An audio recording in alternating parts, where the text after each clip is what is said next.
یہ منہ سے تو تمہیں خوش کر دیتی ہیں، لیکن ان کے دل ان باتوں کو قبول نہیں کرتے اور ان میں اکثر نافرمان ہیں۔ یہ اللہ کی آیتوں کے عوض تھوڑا سا فائدہ حاصل کرتے اور لوگوں کو اللہ کے رستے سے روکتے ہیں۔ کچھ شک نہیں کہ جو کام یہ کرتے ہیں برے ہیں۔ یہ لوگ کسی مومن کے حق میں نہ تو رشتہ داری کا پاس کرتے ہیں نہ عہد کا، اور یہ حد سے تجاوز کرنے والے ہیں۔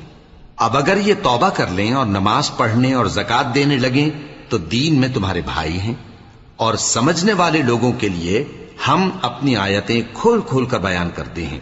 اور اگر عہد کرنے کے بعد اپنی قسموں کو توڑ ڈالیں اور تمہارے دین میں تانا زنی کرنے لگے تو ان کفر کے پیشواؤں سے جنگ کرو، ان کی قسموں کا کچھ اعتبار نہیں ہے۔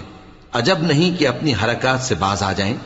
بھلا تم ایسے لوگوں سے کیوں نہ لڑو جنہوں نے اپنی قسموں کو توڑ ڈالا اور پیغمبر کو وطن سے نکالنے کا ارادہ کر لیا؟